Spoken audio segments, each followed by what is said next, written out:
Welcome to Know Your Candidate podcast. This is an opportunity for candidates from across Tauranga City wards to tell their stories, their experiences, their reasonings in their own words. A format which gives them more than the public debates and profiles that you've seen already. An opportunity for the voter, the ratepayer, future resident to get to know who you want leading the city and, importantly, are they capable of doing so? Anne Pankhurst, a previous business owner, councillor and political junkie, will find out more why the candidates want to run, where they have come from, what they're going to do. So let's not wait anymore. Let's go. Good morning, David. How are you? Good morning, Anne. Good to meet you. Great. Well, this is David Webb from the Matua Otumoetai ward, and welcome to the Know Your Candidate podcast series. Our format today is to take the opportunity for a longer, more conversational approach to you, the candidate, so that you can share and speak for your aspirations for the city. We'll take about 20 to 30 minutes answering pre-prepared questions that you have no idea what they are. That's the trick part. The most important aspect of the selection is that you vote and that you encourage everyone that you meet and know to vote, particularly in your demographic. Democracy works best when we all engage, actively take part, learn about our candidate, understand what is important to us for the future of the city. Remember to post this through your own databases and through your own channels, and to get people to follow Know Your Candidate series on the podhub.com. So, David, tell us a bit about you. A quick rundown on yourself. Who are you? Children, no children, what you have done in the past. Give us that brief bio on yourself. Perfect. So I have 3 children. We'll start there. 2 boys and a girl. We live in Matua, and I'm running for the Matua Otumoetai ward, as you said. Now, background-wise, I did grow up in Christchurch. We'll get that straight out of the way. But I had a long association with Tauranga because my grandparents moved here in the 80s. My uncle raised his family in Matua. So I spent a lot of summer holidays and school holidays here. And now it's quite nice to go back to Coolum Park, right next to where my grandfather lived, and take my kids down there on their bikes and so on. So I studied law and science with double majors in chemistry and mathematics. And I never had a burning desire to be a lawyer, but I got a scholarship to Russell McVeigh and did the first year or so, year and a bit there. And we'll come back to I call myself a recovering lawyer. We'll come back to that idea later on, because I think it's quite important for looking to who I am and how I will approach governance in the Tauranga City Council. So after recovering or starting to recover from my time as a lawyer, I've had 10 years in small business, mainly in tech companies, including 5 years in London at an AI company. And right now, the last 4 years have been in Tauranga at Lawview, which is a software startup. So what I think I bring in terms of the candidacy or in terms of representation for Tauranga is that legal background, but also the scientific technology and business approach. So for me, evidence is something we'll talk about a lot today on this call. It's really important to me that we read and understand all of the context, all the evidence for a particular decision, the feedback from the community, the pros and cons or the alternative options for a particular decision. And if we've got a solid understanding of the evidence, we can then have a conversation across council and across the community about why we're doing what we're doing, and we can bring people along on the journey about this is the decision we've made and why, this is what we based it on, this was the evidence, this was the feedback we heard.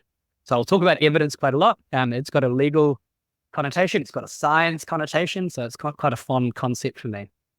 Right. Well, that's a really good brief bio, and it gives a very good snapshot of your skills and ability. So we'll just go through some of that skills and ability stuff initially. Have you had previous governance experience? And if so, what would have been the biggest budget that you worked with? Great question. I've had a couple of opportunities in relation to governance. So when I studied in Auckland, I was on the parish vestry for St Mark's, which is the local church near where my flat was. And I didn't have overall responsibility for that budget, but I guess you sort of take collective responsibility across, and again, not a profit organization, so probably a different kind of spin. I was also involved in 2 hockey clubs, one in Auckland and one in London, on the committee running those. So you're getting fees from players and you're renting out turf and buying equipment and appointing coaches and so on. Again, not big numbers. The one that I think is most interesting when I first stopped being a lawyer, I began recovering, as I say, and I worked for a small consultant that worked with tech companies and entrepreneurs and investors and so on, advising them on their we called it intangible assets, but really their patents and trademarks and relationships and trade secrets and data, all that stuff. But it was essentially a management consultancy, a business strategy kind of business. But they did also invest in a couple of technologies that they came across. And one of them, very interesting idea, this guy who ran a vineyard in central Otago, he was getting sick and tired of the birds eating the grapes off the vine. And you can pay tens of thousands to put nets around everything and get people to put them up at the start of the season and so on. So he invented this light with polarized lights for scaring away birds. And it's one of these things that our company that I was working for invested in. So 2 days a week, I was essentially managing director of a startup that had this technology. And we had some pretty experienced investors on the board. And I was responsible for running that company, paying for trials at universities and overseas, procuring the manufacture of the samples for this technology, trying to sell them to vineyards across New Zealand. And I would say that the whole assets of that company wouldn't have been more than $100,000, but I was the person sole responsible for making recommendations to that experienced board and then executing on the strategy they came up with. So I have had some governance experience, but haven't been in control of a budget as big as, or I know that Tauranga City Council has $7 billion in assets alone. So, and they're collecting $333 million this year in rates. So that's a little bit of a step change from what I've directly been responsible for. But I think the legal thing's also relevant as well. Been involved with or prepared or drafted various board related things. So I think I have an idea, and I'm not scared of the numbers with that science and chemistry and maths background as well. So Right. I think it's just really sort of understanding, and you clearly have articulated it, the size and scale, going from 100,000 to 300 million and carrying about a $7 billion asset base means that you have to have some skills and ability. And being a lawyer alone helps that because you understand the legalese. So have you had any experience working with or inside Tauranga City Council? No, I haven't. I No, haven't. that's fine. No. Right. Short Right. answer. Yep, short answers are great now. What do you consider the main role of a mayor and a councillor and councillors to be? It's a representative role, right? So you're serving the people that you've been elected by. And of course, you're accountable to them so you can be voted out in the future. But it doesn't just make sense for you, but it's actually part of the role to go out and listen to the community and also then bring them along on the journey with what you're trying to do. So I talked about explaining the why before, and we have to have really good comms back to the community and say, this is what we're doing and why. The mayor is just one of a team of 10. So I think it's easy to think that they're all powerful and, sort of a president of America kind of thing where they can, they're not the executive in this context. They are one of a team of 10. Yes, they are a leader. They are a person who is higher profile and the community all had a say in, because everybody gets one vote or one transferable vote that they can put towards the mayoral race. But each of the councillors also has one vote. So in a team of 10, it's important to build consensus and to be able to work collaboratively across the team. You have to advocate for your community, but really it's a team sport. You have to reach a consensus. And even if you disagree with the decision that the council made, you have collective responsibility to ensure that you all put out a united front and say, this is the decision we've made. So there's individuals, but it's really a team sport. And the role is to listen to the community and then act in the best interests of that community as a team, and then accept responsibility collectively for that. So the skills that I'd really love to drill down on is the ability and experience in managing complex commercial and political environments. You've shown already an ability to deal, particularly in high tech and new startups, that commercial complexity, the political environment, and quite often lawyers are politicized anyway, but I'm just wondering how you manage both of those and what skills and ability you bring with that. Good question. So before I get on to how I deal with that, or just a statement around my approach or my perception around political environments, and that can be internal politics within a company or a team organization. So player coached a lot of hockey teams. I've not been the best player. I'm a reasonably good player, play in top teams, but you're one of the team trying to get everyone to row in the same direction and work together. And the thing I dislike, the thing that I'm here to try to improve on is I'm anti-tribal. I really don't like the idea that, and I think we've seen this in New Zealand politics, we have one group who's just there to criticize everything the other group does, and another group is just there to criticize the first group. And there's a relative lack of discussion of long-term investment in what we need to do to get there, and let's agree on some certain things. And I think that was probably true certainly in the last council, but previous councils as well. We have some groups who are always going to work against something, and some groups who are always going to work together for something. And I'm oversimplifying because I know that people are smart and they're doing their best job and so on. But what I dislike there is that people come at this with a predetermined, I will do this or I will not do that. And I think that's really counterproductive. So if we're to have a functional council, and I think this is true in many political ecosystems, I actually think it's more healthy to be really transparent and honest about the context and the evidence and so on. And then within that group of people say, okay, this one actually makes sense to do. This one doesn't make sense to do. This is why this one makes sense. Can we kind of work together as a group and get around that approach rather than having an us and them approach? So, and I'm not sure I specifically got to the, how I deal with the politics piece, but yeah. No, but I think that explaining the anti-tribal, because it would be fair to say that every council does have a them and us. They have what they all affectionately call the A team and the B team. And it can either be a progressive A team and a conservative B team, or you swap that round. And that kind of ability to lift above our tribes and actually make the best decision for the city is sometimes lost. And so I think you explained that really well, and working in that consensus model will probably be very helpful. So I quite if I like just add that one more, expression. thank you, Anne, thank you. When I do talk to people in the community, and I do talk to all age groups, but let's focus on, let's say the under 40s, under 45, something like that. When I talk to those people, the number one thing they always say about local councils, I just want a functional council. I want people who can work together, right?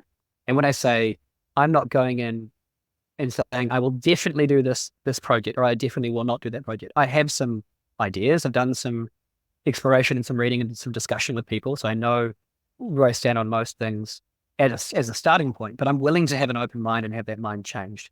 And people really like that I would go in and be an advocate for what's best for Tauranga long term, but not be stuck in a particular tribe and say, I'm not going to work with that person, or I'm always going to block this thing, or I'm always going to push for more spending or more whatever. It's the middle ground somewhere. Maybe I'm naive, but I really do think that that's a way to build consensus, is to try and be open-minded about a particular option and have the discussion and bring the evidence to the table. It's politics though. People, you can't make people agree with you. So I do find it a little bit funny when some candidates say, oh, I'll be a team player and everyone will be lovely and they'll work together. Well, nice idea. Maybe you go too far to being a pushover and just agreeing with anything. So I think you can build consensus by having a foundation of evidence, of feedback from the community, of evidence about the decision. You don't win them all, but at least it gives you a good shot at having that collaborative discussion. So if funding for the huge infrastructure spend is one of the biggest issues facing the city, what would one or some of your solutions for that be? So there are several pieces to the puzzle here. There's two sides to the coin, first of all. There's the income, the rates, the money that's brought in to cover that spending, and then there's the spending side of the coin. I'll focus a little bit on the spending side of the coin, and I'll also touch on the rate side of the coin, or the income side of the coin. One thing to note on that money coming in side is it doesn't all have to be on the burden of rates. So I think we can do more to work with developers to get a high proportion of new greenfields developments having high developer contributions. I think we can have some more user pays for particular services or particular types of members of the community to be paying a little bit more for the specific things that they're using. We can work closer with central government on that side, where I don't think we should always just go to central government cap in hand and say, please give us money to build this. I think it needs to be a partnership. I know there's a lot of work that's being done already working on a city plan or a broader sub-region plan. So I think that'd be really healthy if central government has a say or is part of the conversation, and they're more likely to see this as an investment in growing our local economy and the whole of New Zealand, rather than we work over here and we go to them with our hat in hand and say, can we have 200 million for this road? It's more of a partnership where we can work together. So that's on the money coming inside. On the spending side of the coin, again, there are specific projects I've got my eye on that I'm yet to be convinced that they're a slam dunk in terms of value for money or return on investment. The downtown stadium, I know it's kind of years off in the long-term plan, but the evidence I hear the feedback I hear from people is they're not, and I think there've been several surveys on this, not sold on the idea of that location for that particular project, at least not now. It's nice to have, but therefore it might be one that we can make a little bit of saving on the spending side of the coin.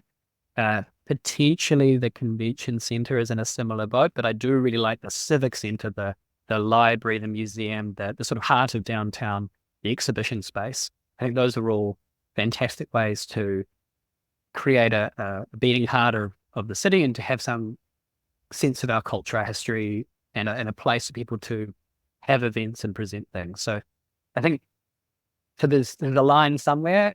There's some of the things in the long-term plan that may be too ambitious, going too far, maybe not the right time. And I really do sympathize with people who worry about the rates going up and up and up and the debt going up and up.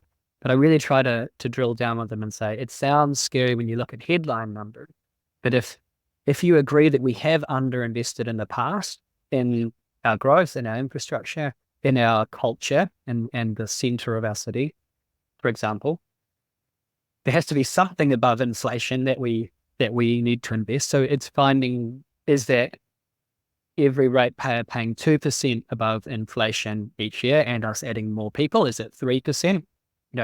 On my calculation, if we think about just residential ratepayers per rateable dwelling, my calculation is close to 5% on top of inflation that long-term plan adds each year, compounding out over 10 years, which is significant. But I don't think you need to only look at the headline number and say, scary, scary, scary. It's going by hundreds of percent. Therefore, let's not spend anything. I think it's a middle ground. I think there's a couple of things we can trim, and therefore we might not have to raise rates as fast as that. But who knows exactly where that middle line is and who will agree with which part. But Which brings me really nicely to the next question. Given that you govern at large, but champion or represent a ward, how do you see the collective action when it's not what your ratepayers or some of your ratepayers would agree with or would want? How would you manage that conflict? And that will happen. Yeah, and that's there are two hats. Yeah, the main hat that you're wearing is one of the councillors with the collective responsibility for everything that the Tauranga city is doing or not doing. You're elected by your local ward, and you do have to be an advocate for their interests and for the things that they want, but not to. I think in a way, the primary hat is that collective responsibility for the whole city. So while you're there to say, look, it's really important that in Otumoetai that we keep a swimming facility probably on that site where it is at the moment, for example, and you have to be able to kind of reason with and give the feedback you've had from the community and look at the evidence, which I think is we need to keep something there.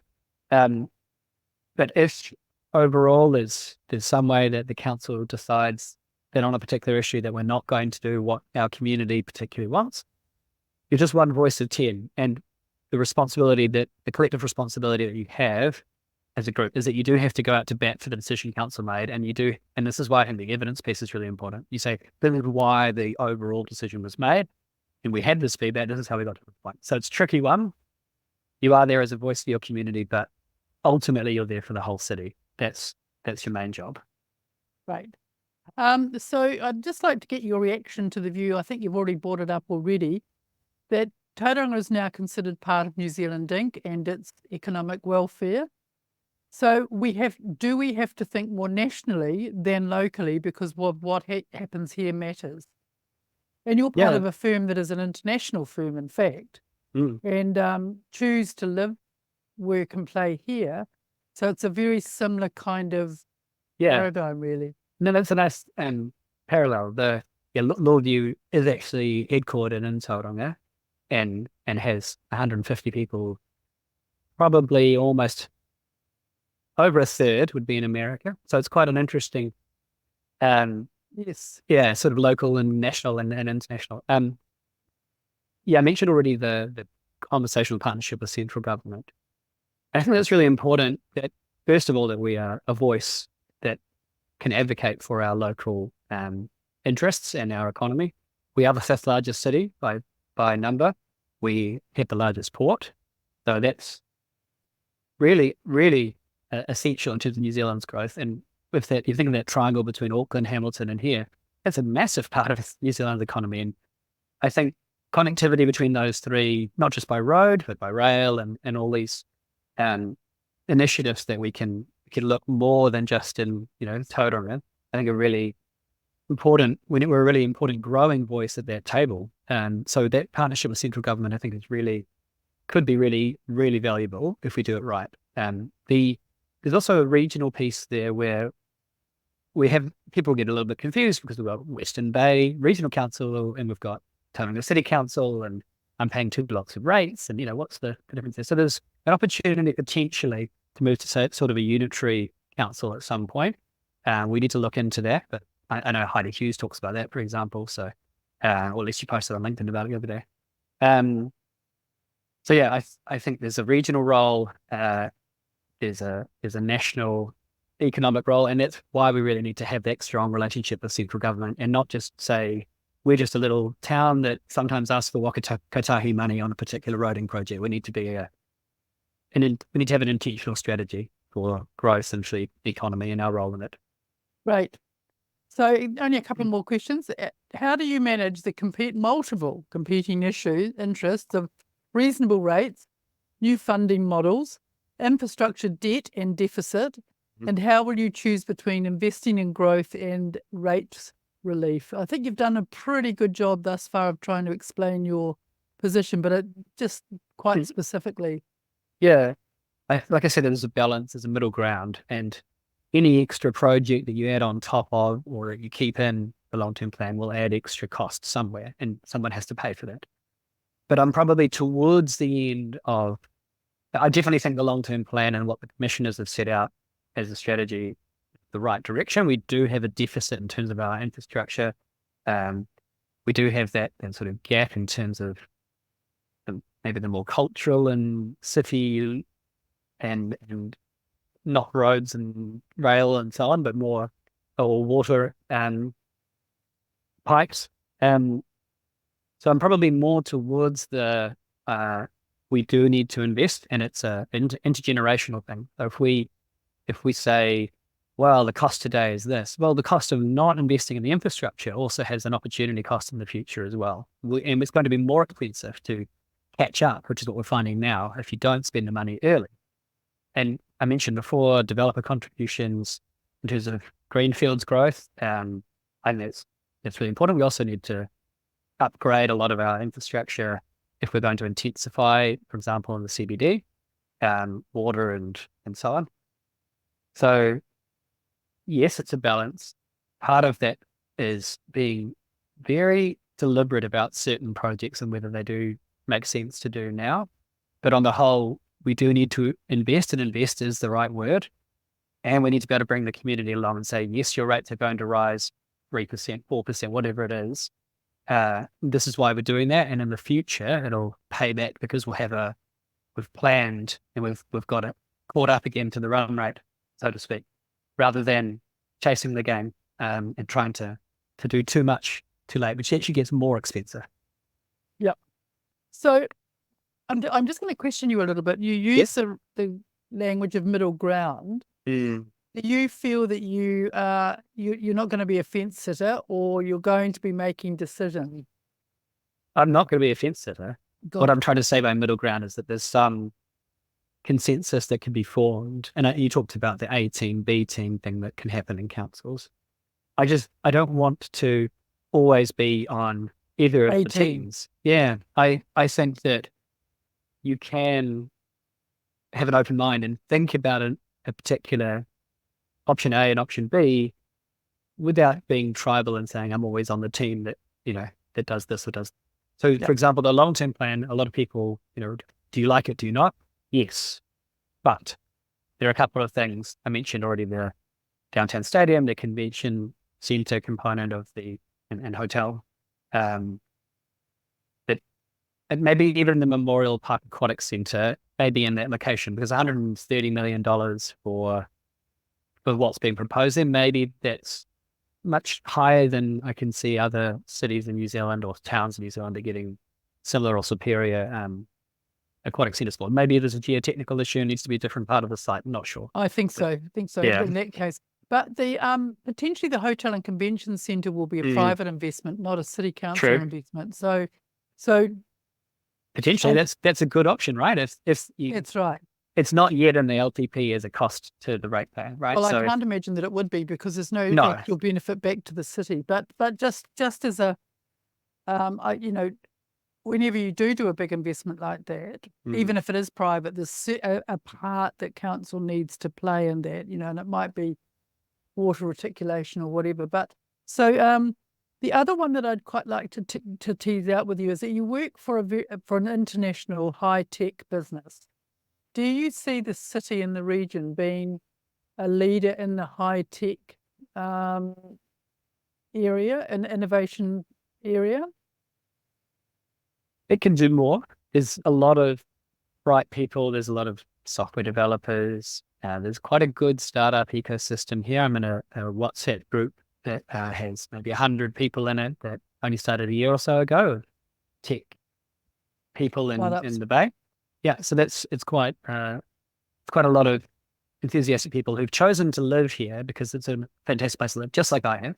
And in fact, very briefly, when we moved back from London with my wife, and we had one child at the time, we chose to live in Tauranga first. We'd not lived here. My cousins and my grandfather were here, as I said, but we chose it because we wanted this to be the place we lived, and we brought up our family and so on. And then it so happened that Lawview existed, which was, for me, a perfect job, because I was already in legal tech in London. This AI company I was at in London was in legal tech. I thought, I won't get a job in legal tech in New Zealand. There's no way. And turned out that Lawview, it was in the city that I was chosen to move to independently. So that was and an international firm. Yeah, exactly. A little bit smaller for 3 or 4 years ago when I joined, but it's grown a lot now. So there are lots of great things happening here, and there are many companies very at the small end of town, and there are a lot of great, well-trained people who've moved here. It's easier now with remote working, and the norms have changed a little bit. But I think we can do more, and there are a lot of good initiatives in Tauranga. So I expect it to grow, I guess, is my answer. And so what would you consider council's role to be in developing that particular area? Ecosystem. Yeah. So events in terms of, I think it's the Daybreak, have I got that name right? Yeah, sure. So those kinds of opportunities are ones where people from an ecosystem like the tech sector have an opportunity to bump into each other and meet and hear about things they didn't know about, that they wouldn't find out about in their normal job. So we need to continue to support those sorts of events and fund kind of local development agency type events. Other than that, if you make it a great place to live, people like me will keep coming from around the world, right? So, and Are you again, suggesting that highly qualified people will come here if there's more community amenity and more for them to come to? It's not just about the beach. Correct. It's about having a home and a place to live. And I've chosen to move my family here to raise them here. And I'm so happy we did this. It's the most wonderful place. Somehow feel like I'm always on holiday, even though there's a thriving, city and a tech job that I have. So it's a wonderful place to move. And it's not just about the beach. It's also about that amenity, the ease of transporting around, the ability to own an affordable home and to feel secure in your community. It's all that stuff that isn't just let's build some roads and then some property developers will build some properties. We do need to invest and make this a great place to live. So it's partly the events and the sort of environment to allow these serendipitous people to meet each other and found things and so on, but it's also make sure this becomes and stays a great place to live. It's already number one in the surveys for quality of life, Tauranga, has been for a long time. We need to make sure that we keep going. We keep making it a great place to live. Well, David, thank you very much for that. It was a really great experience to understand you and to know you. And I wish you the best of luck for the next 2 or 3 weeks and enjoy the campaign trail. And remember to vote, encourage everyone to vote and to follow us on the podhub.com. Great. One thing on the voting thing, I have a lot of conversations about single transferable vote with people. Yes. It sounds more confusing than it is. I recommend ranking everyone or as many as you can be bothered in the order of your preference. It's as simple as that. If anyone wants to understand why and how it works, that's great. It's good to be curious, but I think people get a little confused over it. It's a good system that returns us people who can build consensus and have wide support. So it's a really easy system. Okay. Well, thank you very much for that because you're the first person that's mentioned it. Oh, Okay. It's important. Thanks, you. Anne. Have a good day. Bye-bye. Bye. Tune in to the next episode of Know Your Candidate to be informed on who you want to run your city. Got feedback and like to comment your thoughts on the episode? Connect with Know Your Candidate on social. This has been the podhub.com experience. Check out the podhub.com for other podcasts and how you can even do your own.